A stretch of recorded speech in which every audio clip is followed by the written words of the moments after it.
Heute beschäftigen wir uns mit dieser Frage, was steht im versiegelten Buch? Und es geht aber nicht um das Buch der Offenbarung. Das sollte ja ausdrücklich nicht versiegelt werden, gemäß der Anweisung vom Herrn Jesus in Offenbarung 22, nicht versiegelt, war nie versiegelt, sondern es geht um ein Buch, das in der Offenbarung Erwähnung findet. Nun, viele Ausleger, viele Verkündiger, zumindest von denen ich gelesen und gehört habe, die sagen, in diesem versiegelten Buch sind die Trübsalzeitgerichte verzeichnet. Ich habe zwei Probleme mit dieser Antwort. Zum Ersten sind es nicht oder ist es nicht der Inhalt dieses versiegelten Buches, sondern es sind die Siegel selbst, die die Gerichte in der Trübsalzeit auslösen. Wir lesen es dann in Kapitel 6, bei jedem Brechen eines Siegels wird eines oder mehrere Gerichte losgetreten. Und wenn das letzte Siegel, das siebente, vollständig gebrochen ist, wird auch das letzte Gericht der Trübsalzeit vorüber sein und Christus wird auf diese Erde zurückkommen. Das mal zum einen. Zum anderen stehen ja diese Trübsalzeitgerichte in der Offenbarung, Kapitel 6 bis 18 drin, also im Hauptteil der Offenbarung, das ja eben nicht versiegelt werden sollte. Dann wäre ja das ein Widerspruch, wenn im versiegelten Buch ebenfalls diese Trübsalzeitgerichte verzeichnet wären. Also wenn es nicht die Trübsalzeitgerichte sind, offensichtlich, ja, was steht denn dann in diesem versiegelten Buch? Nun, zuerst einmal wollen wir schauen, welche Bedeutung diesem versiegelten Buch zukommt. Und wir wollen damit beginnen, mal zu lokalisieren, wo sich dieses Buch überhaupt findet in der Offenbarung. Wir haben die letzten Male gesehen, dass die Offenbarung eine zeitlich-chronologische Struktur aufweist. Gemäß Kapitel 1, Vers 19 ist es eine Dreiteilung, eine zeitliche Dreiteilung. Da heißt es, schreibe nun das, was du gesehen hast, Vergangenheit, und was ist, Gegenwart, was jetzt ist, und was nach diesem geschehen wird. Das ist die Zukunft. Die entscheidende Frage ist jetzt natürlich, ab wann beginnt denn das, was nach diesem geschehen wird? Ab wann beginnt das Zukünftige? Nun, dazu müssen wir einfach mal schauen, wo sich diese Wortabfolge zum ersten Mal dann finden lässt. Und das ist in Kapitel 4, Vers 1. Nach diesem sah ich, und siehe, eine Tür war geöffnet in dem Himmel, und die erste Stimme, die ich wie die einer Posaune mit mir hatte reden hören, sprach: Komm hier herauf, und ich werde dir zeigen, und jetzt kommt's, was nach diesem geschehen muss. Seht ihr dieselbe Wortabfolge? Ab hier, Kapitel 4, Vers 1, beginnt das, was nach diesem geschehen wird. Es leitet diesen großen, ja den Hauptteil der Offenbarung ein. Wenn wir das mal auf der Übersicht anschauen, sehen wir diese Verteilung. Was du gesehen hast, Kapitel 1, die Erscheinung des Menschensohnes in seiner Herrlichkeit. Dann, was jetzt ist, Kapitel 2 und 3, nämlich das Gemeindezeitalter. Matthäus hat jetzt zweimal darüber gepredigt, was jetzt ist. Und dann ab Kapitel 4, Vers 1 bis zum Ende, was nach diesem geschehen wird. Also das bildet den Hauptteil der Offenbarung. Und dieser Hauptteil, der wird eingeleitet mit den Kapiteln 4 und 5. Und in diesen Kapiteln werden wir haben es gerade gelesen, mit Johannes mitgenommen in den himmlischen Thronsaal. Wir bekommen Einblick in den Thronsaal Gottes. Und dieser Einblick, es bildet den Auftakt zu dieser Offenbarung. Und der Blick in den Thronsaal Gottes, der ist wahrlich atemberaubend. Es ist wirklich atemberaubend, das so zu lesen. Wir sehen Gott den Vater, auch der Sohn wird beschrieben, Gott der Geist ist dort, die verschiedenen Engelswesen, die dort sind. Aber der Hauptgrund, warum wir da mitgenommen werden, warum wir da Einblick erhalten, ist nicht Gott der Vater, ist auch nicht der Sohn, ist auch nicht der Geist und auch nicht all diese Engelswesen, die dort beschrieben sind. Der Hauptgrund, warum wir dort mitgenommen werden, ist ein versiegeltes Buch. Alles in diesen beiden Kapiteln, sie gehören zusammen, ist eine Himmelsszene und alles in diesen beiden Kapiteln ist auf dieses versiegelte Buch gerichtet. Ich lese dazu nur einen Abschnitt. Kapitel 5, die Verse 1 bis 4. Und ich sah in der Rechten dessen, der auf dem Thron saß, also in der rechten Hand Gottes, des Vaters, ein Buch. Natürlich nicht ein Buch in unserem Sinne. Der Buchdruck wurde erst im Mittelalter erfunden. Es war eine Buchrolle oder auch eine Schriftrolle genannt. Das heißt, wann auch immer wir jetzt über ein Buch sprechen, natürlich ist das eine antike Schriftrolle. Und diese war beschrieben innen und außen mit 7 Siegeln versiegelt. Also diese Schriftrolle, die war effektiv mit 7 Siegeln versiegelt. Wir lesen es dann in Kapitel 6, eine nach dem anderen wird gebrochen. Aber diese Zahl hat gleichzeitig auch eine symbolische Bedeutung. In der Bibel steht die Zahl 7 für Vollkommenheit. Also diese Schriftrolle, sie war vollkommen versiegelt. Vers 2. Und ich sah einen starken Engel, der mit lauter Stimme ausrief: Wer ist würdig, das Buch zu öffnen und seine Siegel zu brechen? Wer ist würdig? Es ging also nicht um einen reinen Kraftakt, diese Siegel zu brechen. Ansonsten hätte es der Engel selbst tun können. Er wird ja explizit als starker Engel bezeichnet. Nein, es geht darum, dass jemand dieser Siegel und dem Buch würdig ist. Das heißt, einer, der rechtlich legitimiert ist, das Buch aus der rechten Hand Gottes zu nehmen, die Siegel zu brechen und es zu öffnen. Vers 3. Und niemand in dem Himmel, noch auf der Erde, noch unter der Erde, vermochte das Buch zu öffnen, noch es anzublicken. Es war niemand da, der rechtlich legitimiert war, dieses Buch zu nehmen und es zu öffnen. Und da wagte es auch niemand, das Buch zu nehmen. Ja, nicht einmal es anzublicken, nicht einmal den Anschein zu erwecken, man wäre irgendwie würdig, dieses Buch zu nehmen. Und in Vers 4 die Reaktion von Johannes: Und ich weinte sehr, weil niemand für würdig befunden wurde, das Buch zu öffnen, noch es anzublicken. Also für Johannes war das so eine Tragik, dass er sehr weinen musste. Und diese Tragik unterstreicht ja schon mal die Bedeutung dieses versiegelten Buches. Und wenn dann doch noch jemand kommt, und es wird jemand kommen, der würdig ist, dann lesen wir, dass die ganze Schöpfung in Anbetung verfällt. Und das unterstreicht ja die Bedeutung des Buches noch einmal doppelt und dreifach. Der Inhalt dieses Buches ist von so immenser Bedeutung, dass es nicht nur die Grundlage für den Hauptteil der Offenbarung bildet, sogar dessen Schlüssel ist. Also Wesen und Inhalt dieses versiegelten Buches erklären, warum die Dinge in Kapitel 6 bis 22 so geschehen, wie sie geschrieben sind. Also uns mit diesem Buch zu beschäftigen, das lohnt sich ungemein. Auch wenn es bedeutet, dass wir ein wenig tiefer graben müssen, dass wir ein wenig mehr dafür arbeiten müssen, aber es lohnt sich. Ich hoffe, ihr begleitet mich jetzt auf diese Reise herauszufinden, was dort drin steht. Wir wollen aber zuerst einmal schauen, was das für ein versiegeltes Buch überhaupt ist. Also von welcher Art Dokument sprechen wir hier?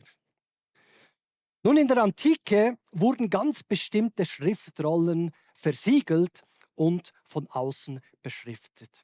Eine solche Schriftrolle finden wir beispielsweise bei Jeremia. Und diese Schriftrolle bei Jeremia, die hat gleich mehrere Parallelen zur Schriftrolle in Offenbarung Kapitel 5. Ist auch kein Zufall. Jeremia selbst ja ein Schattenbild auf Christus. Wir werden sehen, wie viele Parallelen wir dort finden werden. Ich lese dazu einen Text aus Jeremia 32, die Verse 8 bis 10, und ich lese einfach mal alles durch. Und Hanamel, der Sohn meines Onkels, kam zu mir nach dem Wort des Herrn in den Gefängnishof und sprach zu mir: Kaufe doch mein Feld, das in Anatot im Land Benjamin ist, denn du hast das Erbrecht und du hast die Lösung. Kaufe es dir. Und ich erkannte, dass dies das Wort des Herrn war, und ich kaufte von Hanamel, dem Sohn meines Onkels, das Feld, das in Anatot ist, und wog ihm das Geld ab, 17 Sekel Silber. Und ich schrieb einen Kaufbrief und versiegelte ihn und nahm Zeugen, und ich wog das Geld auf der Waage ab. Jeremia war also im Gefängnishof. Er wurde von König Zedekia eingekerkert. Und dieses Ereignis hier, es geschah im Jahre 588 vor Christus, das heißt kurz vor der babylonischen Gefangenschaft. Und in diesem Gefängnishof bekam Jeremia Besuch von Hanamel, seinem Cousin. Der kam, der auch aus unbekannten Gründen sein Land, sein Familienbesitz nicht halten konnte und daher verkaufen musste. Gemäß Löserecht im mosaischen Gesetz musste er dieses Land zuerst seinem nächsten Blutsverwandten, offensichtlich Jeremia, zum Verkauf anbieten. Dass Jeremia auch tatsächlich kaufte, das ist schon äußerst bemerkenswert, wenn man bedenkt, dass die Stadt Anatot bereits unter der babylonischen Herrschaft war. Also Jeremia hat eigentlich ein Land gekauft, das im Besitz des Feindes war. Aber es war natürlich ein Zeichen von Seiten des Herrn, dass die Juden dieses Land eines Tages wieder besitzen werden. Das nur so nebenbei. Auf jeden Fall hat Jeremia gekauft. Er hat das Lösegeld gezahlt, daraufhin einen Kaufbrief erstellt, diesen versiegelt und er nahm Zeugen, die üblicherweise auf der Außenseite der Schriftrolle dann unterschrieben haben, damit man es von außen sehen kann, wer war dabei, wer hat bezeugt, wer der rechtmäßige Käufer dieses Besitzes, dieses Landes ist. Nun, von diesen Angaben über dieses Dokument können wir jetzt einige Dinge schon ableiten auf unsere Schriftrolle in Offenbarung Kapitel 5. Zuallererst einmal das versiegelte Buch, also in der Offenbarung. Es ist ein Kaufbrief eines Grundstückes.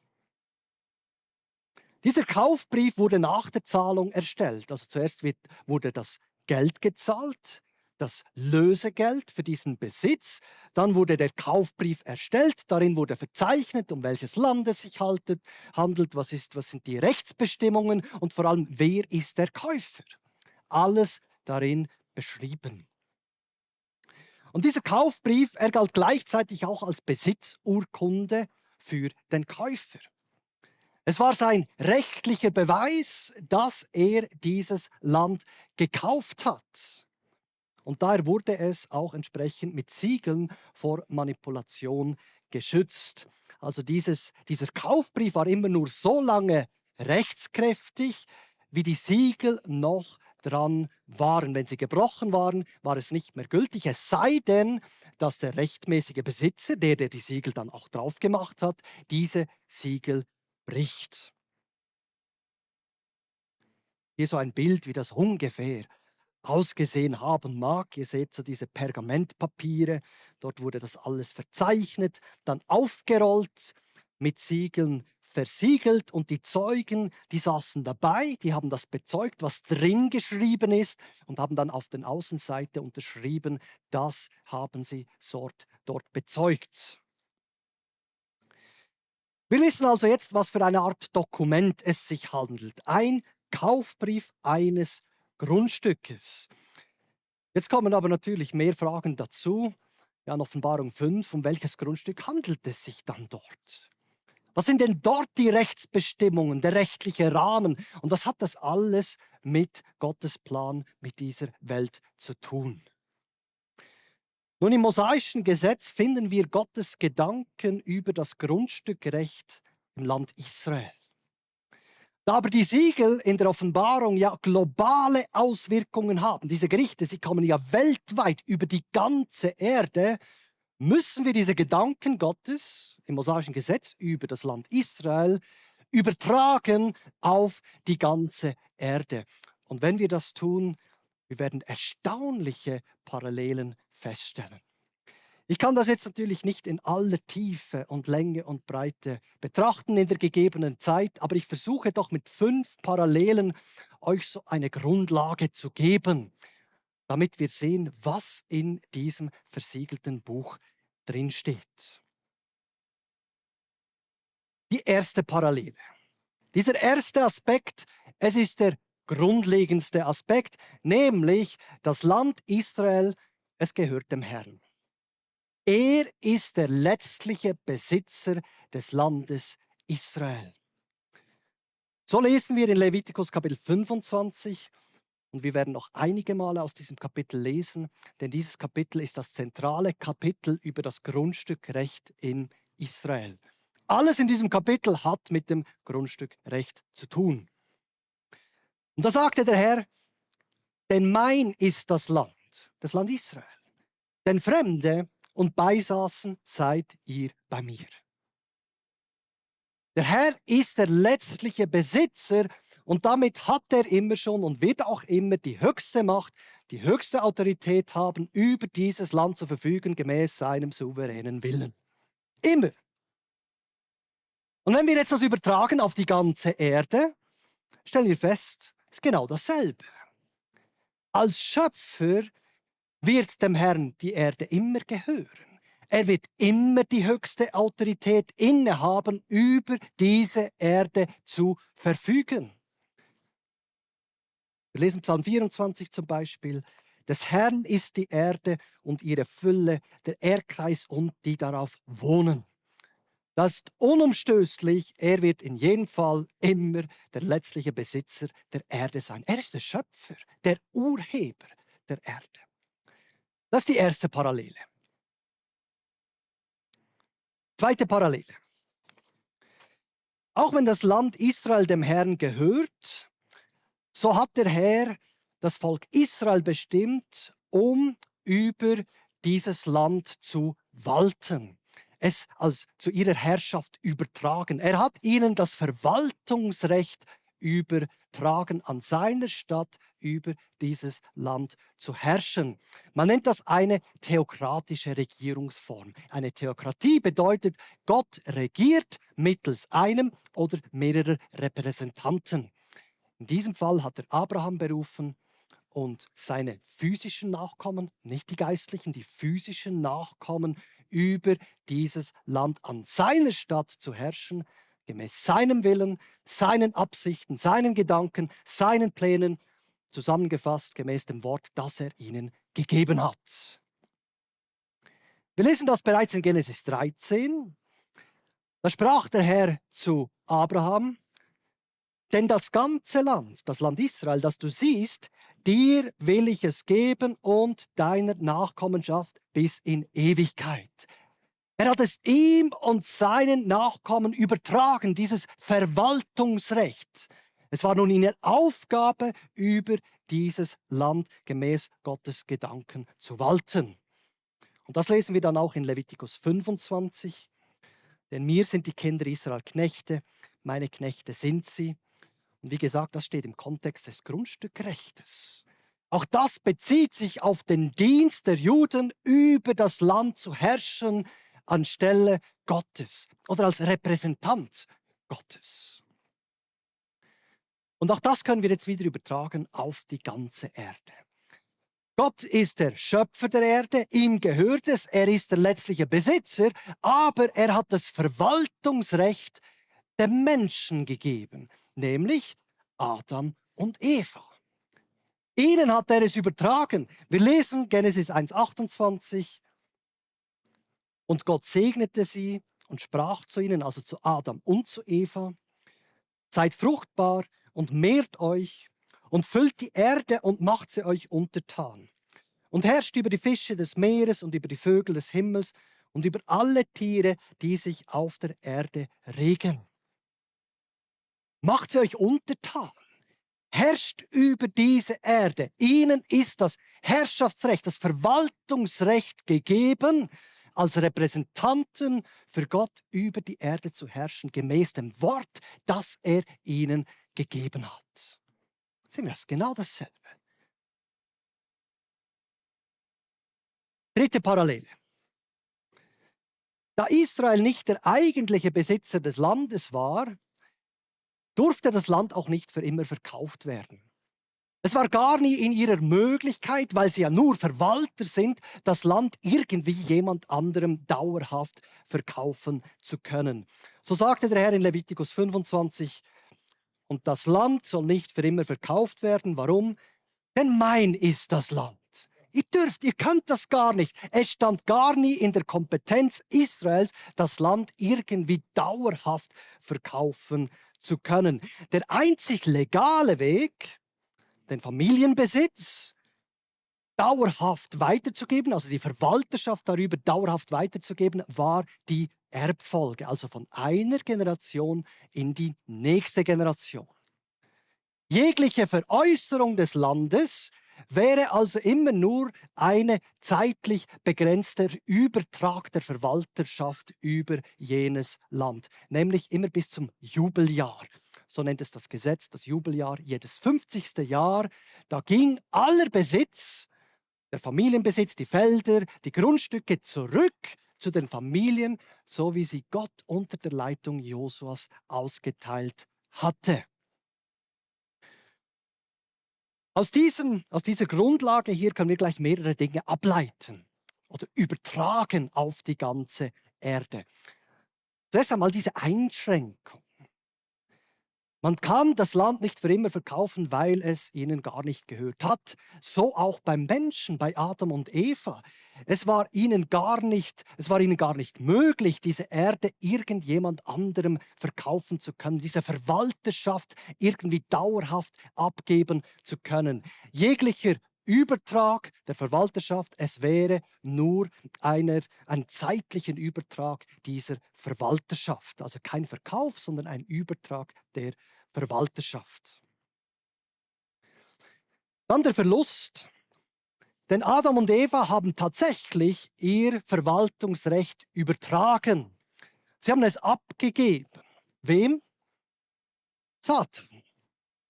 Im Sündenfall hat Adam und Eva ihr Herrschaftsrecht, ihr Verwaltungsrecht Satan übergeben. Er ist jetzt der Verwalter dieser Erde. Wir lesen zum Beispiel in Lukas 4, da geht es um die Versuchung Jesu durch Satan. Und er führte ihn auf einen hohen Berg und zeigte ihnen in einem Augenblick alle Reiche des Erdkreises. Und der Teufel sprach zu ihm, dir will ich diese ganze Gewalt, diese ganze Verwalterschaft und ihre Herrlichkeit geben, denn mir ist sie übergeben. Und wem irgend ich will, gebe ich sie. Und wenn wir hier sorgfältig gelesen haben, stellen wir fest, es ist in Passivform geschrieben. Denn mir ist sie übergeben. Jemand hat sie Satan übergeben. Und das war nicht Gott. Es war ja nicht so, dass Gott zu Satan kam und gesagt hat, schau mal, vielleicht ist dir ja langweilig, willst nicht du mal Verwalter dieser Erde sein? Er hat es dem Menschen gegeben.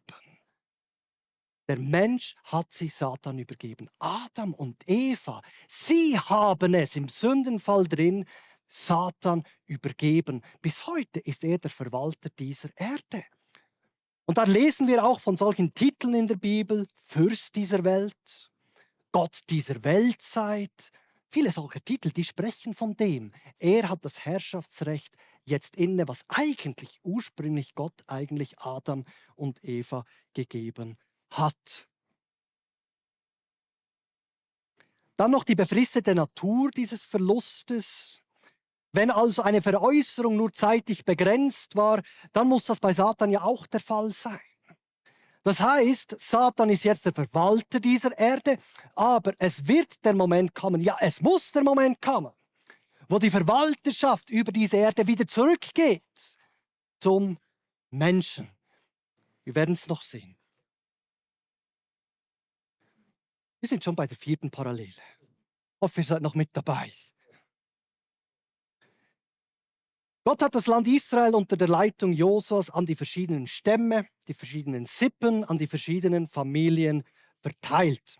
Und wie erwähnt, konnte dieses Verwaltungsrecht einer Parzelle, eines Grundstückes, nur über die Erbfolge dauerhaft weitergegeben werden. Also von einer Generation in die nächste.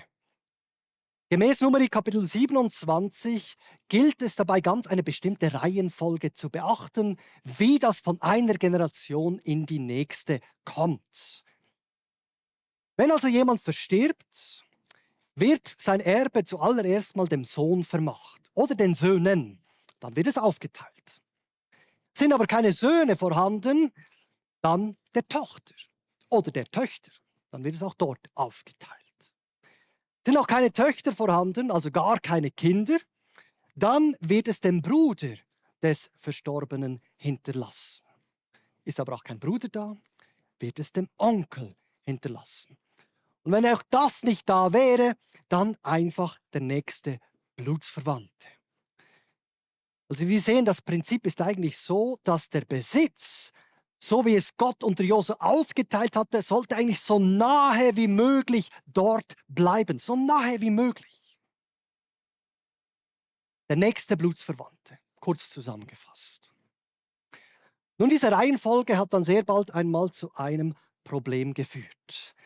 Es war nämlich ein Mann namens Zelophat. Der hatte nur Töchter. Und als dieser Zelophat gestorben ist, dann haben die Töchter alles geerbt. Und dann kamen die Stammesangehörigen von diesem Zelophat, die kamen zu Mose und haben gesagt, ja hör mal, wenn jetzt diese Töchter Zelophats nur Männer aus anderen Stämmen heiraten, ja dann geht der ganze Besitz über auf die anderen Stämme. Und wenn es dann ganz dumm läuft, kann ja ein Stamm langfristig gesehen irgendwann mal so auf die anderen Stämme übergehen. Mose hat das so gesehen, er ging zum Herrn und der Herr hat dann Folgendes angewiesen. Sie, also diese Töchter, sie mögen dem, der in ihren Augen Gutes zu Frauen werden. Nur sollen sie einem aus dem Geschlecht des Stammes ihres Vaters zu Frauen werden, damit nicht ein Erbteil der Kinder Israel von Stamm zu Stamm übergeht. Denn die Kinder Israel sollen ein jeder an dem Erbteil des Stammes seiner Väter festhalten.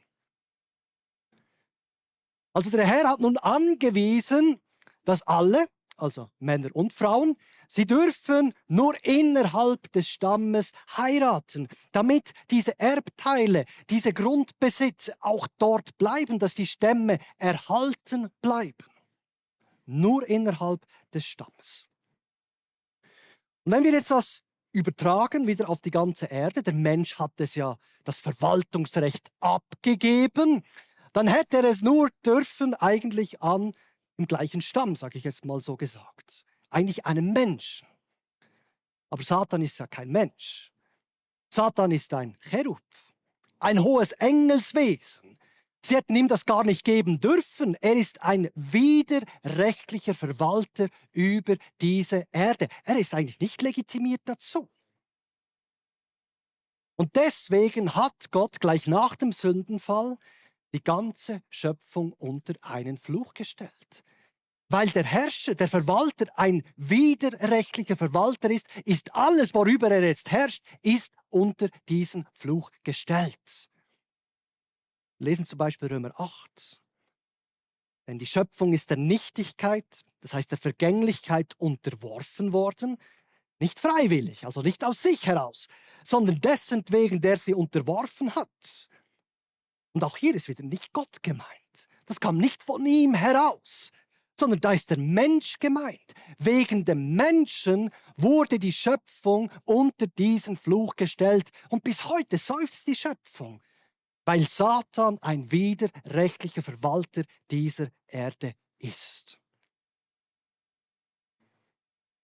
Damit kommen wir zur 5. Parallele, die letzte. Und dann haben wir ein ganzes Bild, können alles zusammenfügen. Um den Familienbesitz noch weiter zu schützen, hat Gott Israel noch die Gabe des Löserechts gegeben. Wir lesen auch wieder hier in Levitikus 25. Und im ganzen Land eures Eigentums sollt ihr dem Land Lösung gestatten. Ihr sollt Lösung gestatten. Dieses Löserecht, es war das höchste Recht im Grundstückrecht Israels. Es hatte Vorrang vor allem. Nämlich, wenn dein Bruder verarmt und von seinem Eigentum verkauft, so soll sein Löser, sein nächster Verwandter, kommen und das Verkaufte seines Bruders lösen.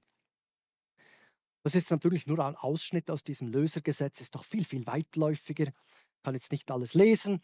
Aber hier haben wir schon einige Grundsätze zu diesem Löserrecht in Israel. Und zwar, dieses Recht, es gehört dem Blutsverwandten. Es muss also ein Blutsverwandter sein, wenn er dieses Recht geltend machen will, dass wenn sein Bruder verstirbt, es jemandem verkaufen muss, irgendjemandem, dann darf er als Verwandter jederzeit kommen und wenn er das Lösegeld hat, es auslösen. Das darf nicht verwehrt werden. Und es ist nicht nur ein Recht, sondern es ist eine Pflicht. Das heißt, so soll ein Löser. Es ist die Pflicht eines Verwandten gewesen, wenn das veräußert wird, soll er eintreten und diesen Besitz zurück, damit es in der Familie bleibt. Wenn wir jetzt das übertragen auf Adam und Eva, das Verwaltungsrecht jetzt bei Satan, dann bedeutet das, dass wenn jemand kommen wollen würde, dann muss er ein Blutsverwandter sein des Menschen. Will er von diesem Löserecht Geltung machen, muss er ein Mensch sein. Dann darf er kommen und es lösen aus der Hand Satans. Und dass ein Mensch kommen würde und das tut, das wurde bereits nach dem Sündenfall angekündigt. Gott sagt, und ich werde Feindschaft setzen zwischen dir und der Frau, zwischen deinem Samen und ihrem Samen, dem Samen der Frau. Ein Mensch wird kommen, er wird dir, Satan, den Kopf zermalmen. Er wird diesem Verwaltungsrecht, diesem Herrschaftsrecht, das er jetzt hat, ein Ende bereiten. Und ich denke, wir wissen alle, wer hier angekündigt wurde. Gott, der Mensch wurde. Gott wurde Mensch. Er wurde ein Blutsverwandter des Menschen, um als Mensch, als rechtmäßiger Löser aufzutreten. Und dass er von diesem Löserrecht Geltung machen würde, das hat er selbst auch angekündigt. In Matthäus 19 sagte er, auch ihr werdet in der Wiedergeburt, wenn der Sohn des Menschen auf seinem Thron der Herrlichkeit sitzen wird. Und mir geht es um den Begriff Wiedergeburt. Im Griechischen wieder heißt auch zurück oder wie zuvor. Und Geburt, das steht im griechischen Genesis. Das steht dort. Also, zurück zu Genesis. Das steht hier drin. Zurück zu Genesis. Wann? Wenn der Sohn des Menschen, Gott der Mensch wurde, als Mensch auf seinem Thron der Herrlichkeit sitzen wird. Dann wird er dieses Recht des ersten Adams auslösen und als letzten Adam so über diese Erde herrschen wie zuvor vor dem Sündenfall. Sehen wir das? Wiedergeburt wie vor Genesis. Dann sind es zwei Bedingungen, die ein Löser erfüllen muss, damit er überhaupt als Löser auftreten kann. Zuallererst muss er natürlich das Lösegeld haben. Er kann das nicht einfach nehmen.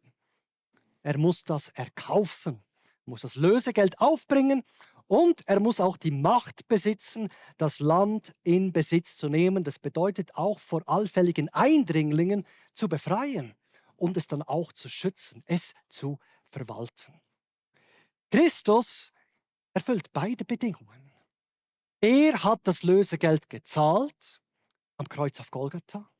Sein Blut ist das Lösegeld, es wurde vergossen. Sein Blut wird mehrmals in der Bibel auch als Lösegeld bezeichnet. Natürlich nicht nur das Land, die Erde, die er erkauft hat. Viel mehr, klar, viel weitläufiger. Er hat sein Blut vergossen für die Seinen.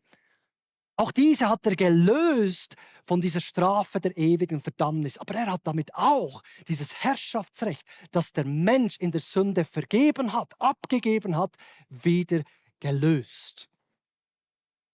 Hat die Macht, das in Besitz zu nehmen und das zeigt sich gerade im Brechen der Siegel.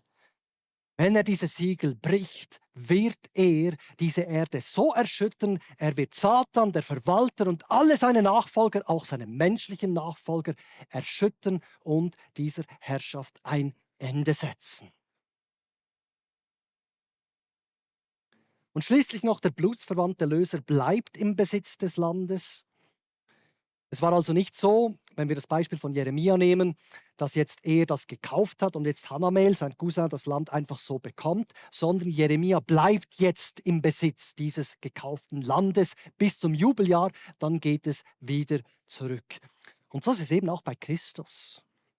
Er hat das Lösegeld gezahlt, er wird kommen, diese Erde in Besitz nehmen und dann geht dieses Verwaltungsrecht nicht einfach über auf den Menschen, sondern Christus bleibt der Verwalter über diese Erde während der ganzen 1000 Jahren seines Friedensreiches. Und am Ende, wenn dann das Jubeljahr kommt, ich sage mal so, das Jubeljahr kommt, am Ende des 1000-jährigen Reiches, dann wird Christus als Mensch dieses Reich, dieses Verwaltungsrecht über die Erde seinem Vater zurückgeben. So heißt es in 1. Korinther 15, dann das Ende, also am Ende des 1000-jährigen Reiches, wenn er das Reich, die ganze Erde, dem Gott und Vater übergibt. Sehen wir als Mensch natürlich, er ist ja auch Gott, ihm gehört ja auch alles. Aber er wurde Mensch als Löser, als dieser Mensch, der dieses Verwaltungsrecht ausübt, wird er es am Ende seinem Vater, dem letztlichen Besitzer dieser Erde, zurückgeben. Ja, mit all diesen Parallelen haben wir doch jetzt ein ganzes Bild und können doch genau sagen, um was geht es denn jetzt hier in diesem versiegelten Buch? Dieses versiegelte Buch, es ist ein Kaufbrief und darin ist verzeichnet, was das Grundstück ist, nämlich die ganze Erde. Die ganze Schöpfung ist darin verzeichnet und, ganz wichtig, wer der rechtmäßige Löser ist. Jesus Christus, das steht dort drin. Er ist der Löser, er hat das Lösegeld gezahlt und wenn er kommt und das verliest, dann ist klar, er ist der rechtmäßige Verwalter dieser Erde. Ja, und jetzt mit all diesem Wissen können wir das anwenden. Wir haben vorhin nur bis Vers 4 gelesen, Kapitel 5, Vers 4, bis Johannes weinte. Jetzt wollen wir noch ein wenig weiterlesen und ihr werdet sehen, jetzt macht alles plötzlich so viel mehr Sinn, wie das geschrieben ist. Vers 5. Und einer von den Ältesten spricht zu mir, weine nicht. Siehe, es hat überwunden der Löwe, der aus dem Stamm Juda ist, die Wurzel Davids, das Buch zu öffnen und seine 7 Siegel. Weine nicht. Es ist schon jemand da, der würdig ist. Und dieser jemand, er wird hier mit 2 Titeln beschrieben. Zuerst einmal der Löwe. Der Löwe steht für Macht. Die Macht, die notwendig ist, das zu lösen, die Erde in Besitz zu nehmen. Und er hat diese Macht. Wie gesagt, das wird sich gerade durch die Siegel zeigen. Die Siegel sind unumstößlicher Beweis, dass Christus der rechtmäßige Löser ist. Er ist allmächtig und kann all diese Gerichte lostreten. Dann wird er auch noch als die Wurzel Davids bezeichnet. König David, der Prototyp eines Königs. Das zeigt natürlich hin auf seine Herrschaft. Er hat nicht nur die Macht, sondern auch die Herrschaft, dann über diese Erde zu walten. Und dieser Begriff Wurzel Davids, der ist übrigens entlehnt aus Jesaja Kapitel 11. Dort heißt es ja vom Stumpf Isais. Und wenn man das Kapitel mal liest, Jesaja 11, stellt man fest, es geht hier nur um die Friedensherrschaft des Messias und dessen Wiederherstellung der ganzen Schöpfung. Wir lesen dort, wie die Tiere wieder in Frieden miteinander leben, wie die ganze Schöpfung wiederhergestellt sein wird. Und das wird es. Warum? Weil Christus der rechtmäßige Verwalter über diese Erde ist. Der Fluch wird weg sein. Der Fluch war da, weil Satan da ist. Solange er über die Erde herrscht, wenn Christus kommt, er wird rechtmäßig walten über die Erde. Die ganze Schöpfung wird wiederhergestellt sein, so wie vorher, vor dem Sündenfall. Und diese beiden Titel Sie sind Voraussetzung dafür, was es dann heißt hier, damit er eben die 7 Siegel brechen kann. Er braucht die Macht, um diese brechen zu können. Nur er hat die Macht, sie zu brechen. Und dann das Buch zu öffnen. Weiter heißt es, und ich sah inmitten des Thrones und der 4 lebendigen Wesen und inmitten der Ältesten ein Lamm stehen wie geschlachtet. Und es kam und nahm das Buch aus der Rechten dessen, der auf dem Thron saß. Jetzt ist es ein Lamm wie geschlachtet. Und das weist natürlich hin auf seinen Opfertod, auf das Lösegeld, das er gezahlt hat. Er hat den Preis bezahlt, und das Voraussetzung für das, was danach steht, dass er kommen kann und das Buch aus der rechten Hand Gottes nehmen darf, dass es Gott der Vater gibt, dass er es zulässt. Er hat gezahlt, darum ist er der rechtmäßige Erlöser. Und auch hier sehen wir noch eine Parallele zu Jeremia. Ich springe ein letztes Mal zurück zu Jeremia. Da heißt es, so spricht der Herr der Heerscharen, der Gott Israels. Nimm diese Briefe, diesen Kaufbrief, sowohl den versiegelten als auch den offenen Brief, und lege sie in ein Tongefäß, damit sie viele Tage erhalten bleiben. Jeremia konnte ja das Land nicht direkt in Besitz nehmen. Es war unter babylonischer Herrschaft. Das wird erst sehr viel später sein, auch nicht durch Jeremia selbst, aber in seiner Familie wird es dann sein und bleiben und zurückgehen. Und daher hat Gott ihm gesagt, bewahre diesen Brief auf. In ein geschlossenes Tongefäß, sicher verwahrt, wenn der Moment kommt, dass deine Familie, deine Nachkommen, wer auch immer, dann kommen kann und rechtmäßig das Land in Besitz nehmen. Und so ist es eben auch bei Christus. Er hat den Preis vor 2000 Jahren gezahlt. Am Kreuz. Der Kaufbrief wurde erstellt, aber er hat die Erde noch nicht direkt in Besitz genommen.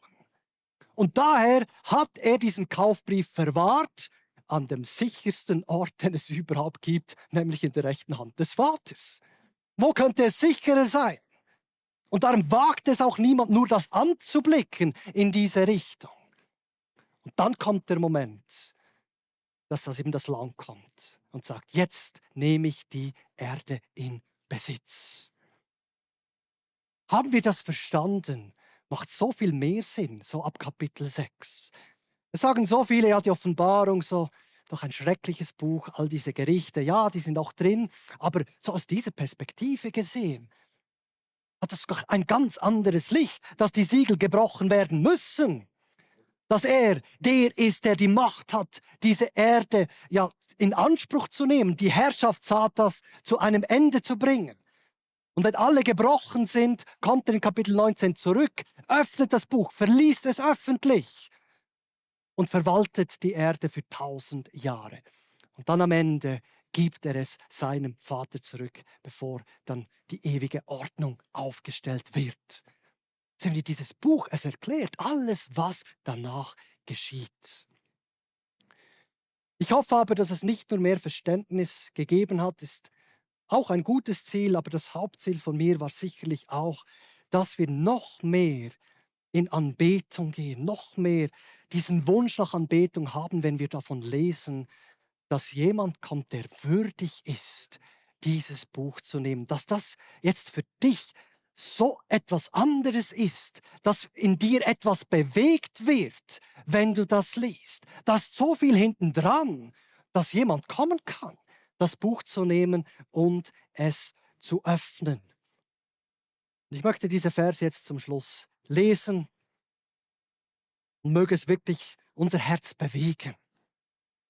Und als erst das Lamm das Buch nahm, fielen die 4 lebendigen Wesen und die 24 Ältesten nieder vor dem Lamm. Und das sind übrigens wir, die 24 Ältesten. Das ist die Gemeinde. Wir werden live mit dabei sein bei diesem Moment, wenn er kommt, das Buch nimmt und beginnt, diese Siegel zu brechen. Und es heißt, wir werden niederfallen. Mögen wir jetzt schon niederfallen, wenn wir das lesen. Mögen wir jetzt schon unsere Stimmen erheben im Lobpreis, im Dank der Anbetung. Und sie hatten jeder eine Harfe und goldene Schale voll Räucherwerk, welches die Gebete der Heiligen sind. ja, spielen wir für den Herrn, singen wir für ihn, beten wir zu ihm.